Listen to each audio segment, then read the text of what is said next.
Menurutmu, buah mana yang paling berbahaya untuk kesehatan? Apakah buah mangga, buah pisang, buah alpukat, buah nangka, atau mungkin buah yang lain? Simak setelah yang satu ini.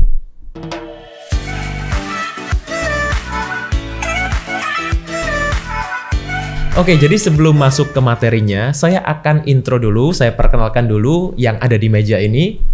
Healthy Cook. Jadi Healthy Cook ini adalah provider makanan sehat yang berdomisili di Surabaya.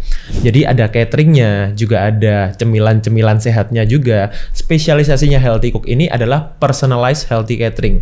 Maksudnya gimana? Bukan healthy catering yang biasa, tapi juga bisa menyesuaikan dengan kebutuhan tiap orang perorangan. Sesuai goalnya, sesuai kondisi kesehatannya, yang disesuaikan dengan kebutuhan masing-masing individu. Oke, sekarang kita akan masuk ke materinya. Halo Sobat Sehat, jumpa lagi bersama dengan saya Dr. Hans di channel kesayangan kita SB30 Health episode Panas, Panduan Nutrisi Tanpa Sensor. Dan kali ini yang akan saya share adalah buah apa atau buah mana yang paling berbahaya untuk kesehatan kita. Atau mungkin beberapa orang mau diet atau mungkin mau menjaga gula darah, menjaga kolesterol dan lain-lain, lalu bingung konsumsi buah mana sih yang baik, Dok? Oke, jadi saya akan bahas mulai dari buah-buah yang seringkali dianggap tidak sehat di masyarakat kita. Di sini saya share adalah top 5 atau 5 besar buah yang saya sudah cek-cek. Banyak sekali dikatakan atau ditanyakan ke saya juga, atau mungkin di Mbah Google juga seringkali ditanyakan. Beberapa buah ini adalah yang pertama adalah buah durian. Apalagi di Indonesia ya, durian ini sangat terkenal. Kemudian yang kedua adalah mangga. Ini juga seringkali dianggap kurang sehat atau tidak sehat. Kemudian pisang, ya, kemudian nangka dan alpukat. Tentunya masing-masing buah ini memiliki image tersendiri. Kenapa kok dikatakan nggak sehat? Nah, tapi sebelumnya karena saya ingin memberikan informasi dari masing-masing nutrisi yang terkandung dalam buah ini, kita akan cek dulu berapa sih sebetulnya masing-masing kandungan kalori dan kandungan nutrisi yang terdapat dalam buah-buah ini. Kita mulai dari durian. Per 100 gram berat yang bisa dimakan ya, ini ya semuanya, adalah 147 kalori dalam 100 gram durian. Ini terdiri dari 27 gram karbohidrat, 1,5 gram protein, dan 5,5 gram lemak. Nah, jadi di dalam buah pun itu ada kandungan karbohidrat, protein, dan lemaknya juga. Ya, bagaimana dengan mangga? Mangga per 100 gram berat bisa dimakan itu adalah 60 kalori. Oh, ternyata cukup jauh ya dengan durian. Dimana dari 60 kalori ini terkandung 15 gram karbohidrat, 1 gram protein, dan 0,5 gram lemak.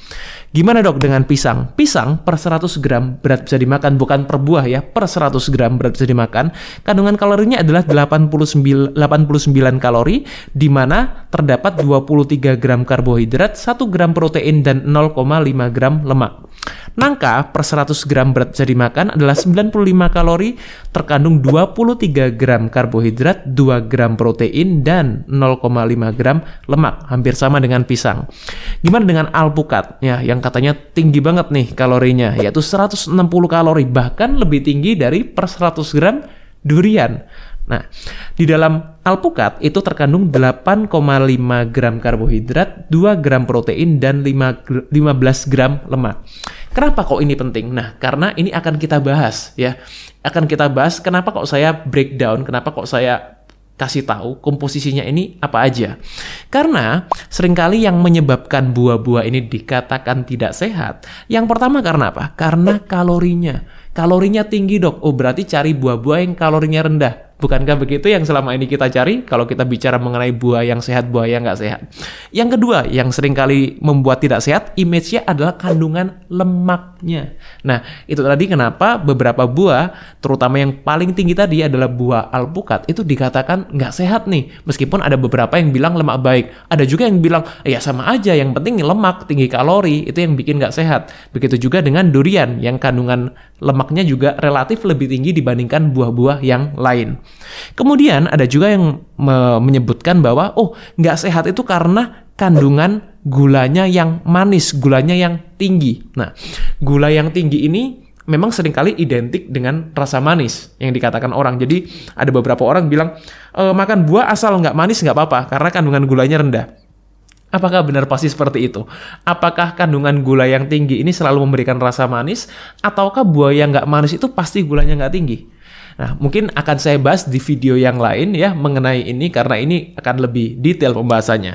Tapi intinya banyak orang yang menyatakan juga bahwa gula di dalam buah ini nggak apa-apa dikonsumsi. Aman-aman aja. Kenapa? Karena gulanya kan natural, ya, gula alami. Jadi ya fine-fine aja, nggak ada masalah, Dok. Ya kan beda sama gula tambahan. Nah, kalau gula tambahan ini nih yang berbahaya. Itu sebabnya ketika kita bicara mengenai gula tambahan yang disarankan, itu ada batasnya tersendiri. Beda dengan gula alami yang terkandung dalam buah. Apakah memang seperti itu yang realitanya atau faktanya? Kita lanjutkan dulu. Kalau kita bicara mengenai gula, ya gula apapun ya, ini ya kita tidak hanya bicara mengenai gula buah, tapi kita nanti akan bawa ke sana. Gula apapun seperti yang sudah pernah saya jelaskan di video sebelumnya, kita bicara mengenai karbohidrat ketika kita bicara mengenai gula apapun ya. Nah, kalau kita bicara mengenai karbohidrat total, salah satunya adalah gula.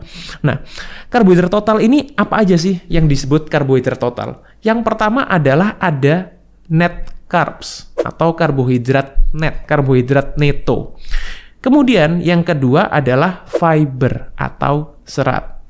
Nah, beberapa orang mungkin ada yang sudah pernah dengar istilah net carbs atau karbohidrat neto, ya karbohidrat yang benar-benar tanpa ada seratnya, di mana di dalamnya terkandung gula dan starch atau zat pati, bahasa Indonesia ya, sugar and starch, gula dan zat pati. Itu yang menyusun net carbs atau karbohidrat net gitu. Berbeda dengan fiber atau serat yang tidak dicerna oleh tubuh kita, karena yang mencerna fiber adalah bakteri yang ada di dalam tubuh kita. Tubuh kita tidak bisa mencerna serat sendiri tanpa adanya bakteri. Itu sebabnya kenapa fiber ini seringkali dikesampingkan ketika kita menghitung mengenai karbohidrat net itu tadi. Ya. Nah, kalau kita berbicara mengenai gula buah, terus apa dok bedanya dengan gula buah? Gula buah itu punya komposisi yang paling besar adalah yang pertama adalah fruktosa. Itu adalah gula di dalam buah yang paling besar komposisinya. Yang kedua adalah glukosa. Nah, glukosa ini mungkin yang kita seringkali identikan dengan gula darah, gitu, glukosa darah. Karena tidak ada fruktosa darah, kan yang ada glukosa darah. Karena glukosa ini memang yang meningkatkan gula darah secara langsung, berbeda dengan fruktosa. Itu sebabnya ketika orang konsumsi fruktosa dalam jumlah yang lebih tinggi, itu gula darahnya tidak langsung naik. Tapi bukan berarti tidak naik. Kemudian gula yang terkandung dalam buah, yang ketiga adalah sukrosa. Nah, sukrosa ini adalah disakarida, adalah gabungan dari glukosa dan fruktosa. Jadi satu glukosa dan satu fruktosa membentuk nanti yang namanya sukrosa. Fruktosa dan glukosa itu punya struktur kimia yang sama, berbeda dengan sukrosa, karena sukrosa ini sudah gabungan antara keduanya. Kenapa kok ini penting? Karena kita perlu tahu ketika kita konsumsi gula buah, di mana yang paling tinggi di dalamnya adalah fruktosa, mungkin gula darah kita tidak secepat naiknya ketika kita konsumsi gula pasir atau gula tambahan.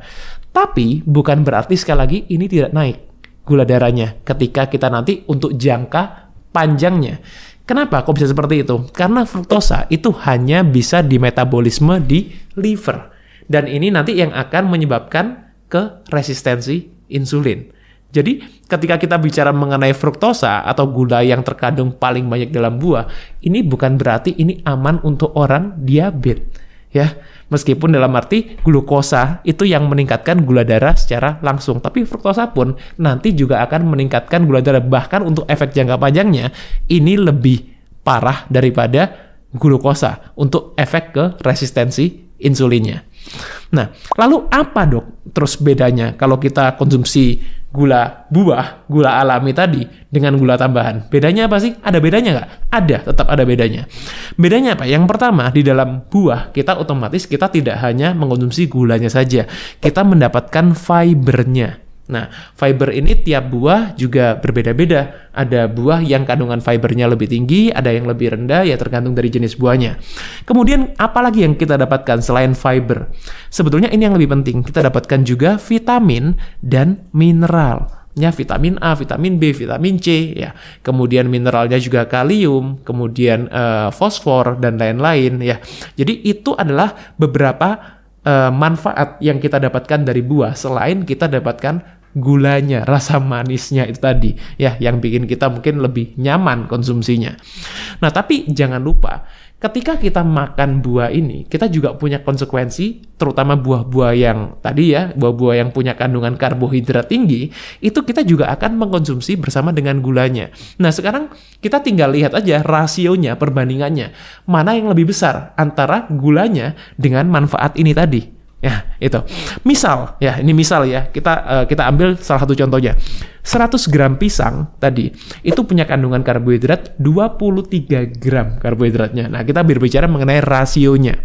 Dalam 23 gram karbohidrat ini, rasionya berapa tuh? 12 gram itu adalah gula.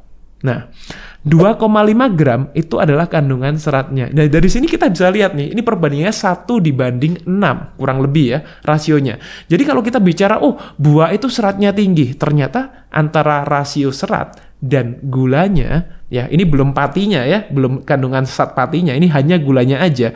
Yang di sini dikatakan adalah gula yang natural. Bahkan mungkin kalau kalian belanja di supermarket, kalian beli makanan-makanan kemasan, mereka seringkali menuliskan, oh, ini no added sugar. Nah, jadi karena gula-gula yang terkandung natural dalam buah, mungkin dalam keripik pisang, ya, banana chips, yang sekarang banyak sekali dijual di supermarket, itu mereka bilang, oh, this is no added sugar. Ini gulanya alami, gula natural, tanpa tambahan gula. But it's still, ya, ini tetap akan meningkatkan gula darah. Apalagi untuk efek jangka panjangnya. Untuk orang-orang yang punya masalah kesehatan, masalah gula darah. Contohnya seperti diabetes atau prediabetes, ya, orang punya masalah penyakit jantung dan lain-lain. Jadi kalau kita bicara mengenai perbandingannya, sebetulnya kurang terlalu jauh antara serat dan gulanya. Nah, jadi masalah konsumsi buah ini apa sih? Apakah buah itu pasti bahaya? Apakah semua buah yang kandungan karbohidrat tinggi itu bahaya? Gini, yang perlu sobat sehat tahu, masalah konsumsi buah sebetulnya ada 3. Yang pertama, masalahnya apa? Dianggap seringkali selevel dengan sayuran. Itu sebabnya seringkali kalau kita sering dengar adalah buah-buahan dan sayur-sayuran. Resikonya apa, Dok, kalau dianggap selevel? Resikonya gini, kalau kalian menganggap buah dan sayuran itu 2 hal yang sama, ketika kalian nggak suka makan sayur, digantikan dengan apa? Buah. Ya, jadi, dan memang secara taste, secara pelet di lidah, memang buah lebih nyaman rata-rata dikonsumsi daripada sayuran. Itu sebabnya banyak orang yang tidak suka makan sayur, kemudian diganti dengan buah. Kan toh sama aja, buah-buahan dan sayur-sayuran. Itu masalah yang pertama. Masalah yang kedua, konsumsi karbohidrat orang Indonesia, terutama, ya karena saya bicara di Indonesia, buah-buah yang sering kita jumpai di Indonesia, konsumsinya sudah berlebihan karbohidratnya. Dan karbohidrat ini bukan cuma nasi ya, kita bilang mie, roti, pasta, kemudian apalagi jajan pasar, keripik, kerupuk, dan lain-lain. Itu semua karbohidrat. Kalau kalian konsumsi karbohidrat sudah sangat banyak, kemudian kalian menambahkan lagi dengan buah, yang notabene buah ini juga tinggi karbohidrat, ini yang menyebabkan konsumsi karbohidrat kalian berlebihan. Bukan masalah buah ini nggak baik ya, tapi karena konsumsi karbohidrat kalian sudah berlebihan. Dan yang ketiga, masalahnya adalah seringkali orang juga mengabaikan prosesnya. Yang penting buah, mau itu dibikin keripik kayak, mau itu dibikin selai kayak, mau itu dibikin apalagi ya, diolah-olah seperti buah-buah manisan dan lain-lain. Mereka berpikir yang penting buah, jadi sehat. Itu. Nah, padahal proses itu juga berpengaruh sangat penting terhadap outputnya, hasilnya. Ya. Nah, jadi buah mana nih yang paling berbahaya? Yang pertama adalah bukan yang tinggi kalori. Jadi kalau kalian takut makan buah karena kalorinya, beberapa buah yang kalorinya tinggi, no, ini bukan buah yang paling berbahaya. Yang kedua, buah mana yang paling berbahaya? Bukan yang tinggi lemak, karena lemak tidak meningkatkan gula darah. Dan ketika kita konsumsi lemak dari buah, itu tidak langsung menyebabkan tubuh kita menyimpan lemak atau menjadi berlemak. Kita jadi gendut, jadi buncit. No. Yang ketiga, jadi buah mana yang paling berbahaya? Adalah buah yang tinggi gula atau tinggi karbohidrat. ya, itu. Kemudian adalah buah yang diproses secara berlebihan atau buah yang dikeringkan.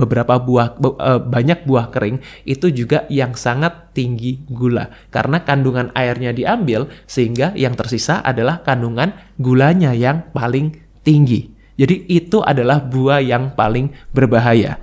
Nah, jadi di antara 5 buah tadi, mana nih kalau kita cek ya, di antara 5 buah tadi, tentunya yang paling tinggi kandungan karbohidratnya memang adalah buah durian di antara ini ya.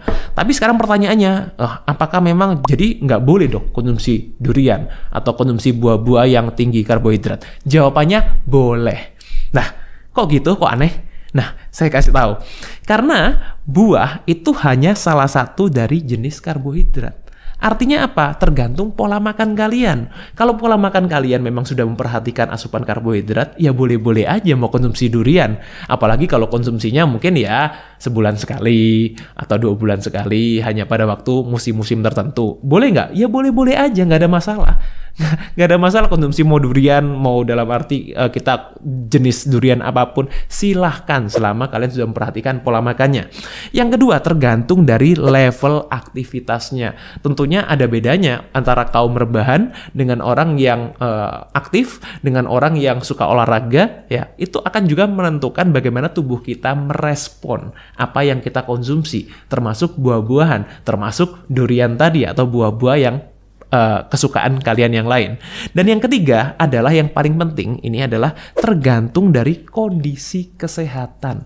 Terutama adalah kondisi metabolik kita, bagaimana level gula darah kita, bagaimana level kolesterol kita, bagaimana level vitamin D kita, dan lain-lain. Kondisi kesehatan metabolik ini yang akan menentukan seberapa banyak buah yang sebaiknya kita konsumsi atau jenis-jenis buah apa yang kita konsumsi. Buat kalian yang mungkin punya masalah-masalah kesehatan tertentu, yang saya sarankan konsultasikan dulu ke dokter, ya. Jadi ini jangan asal makan buah, jangan asal berpikir kalau buah itu semuanya sehat, ya. Atau mungkin nggak apa-apa manis karena itu gula alami. Konsultasikan dulu ke dokter supaya kalian tahu pola makan apa yang cocok untuk kalian. Jadi semoga ini bermanfaat, dan buat kalian yang ingin mendengarkan podcast atau bincang-bincang sehat, kalian bisa juga cek channel kita di 3H Hidup Happy Healthy. Buat yang tertarik ya dan merasa ini bermanfaat juga bisa share ke orang-orang terdekat. Semoga bermanfaat, stay fit and stay healthy. Dan kali ini yang akan saya share adalah buah apa atau buah mana yang paling berbahaya untuk kesehatan kita. Atau mungkin beberapa orang mau diet atau mungkin mau menjaga gula darah, menjaga kolesterol dan lain-lain, lalu bingung konsumsi buah mana sih yang baik, dok? Beberapa buah ini adalah yang pertama adalah buah durian. Apalagi di Indonesia ya, durian ini sangat terkenal. Kemudian yang kedua adalah mangga. Ini juga seringkali dianggap kurang sehat atau tidak sehat. Kemudian pisang, ya, kemudian nangka dan alpukat. Tentunya masing-masing buah ini memiliki image tersendiri. Kenapa kok dikatakan nggak sehat? Jadi buah mana nih yang paling berbahaya? Yang pertama adalah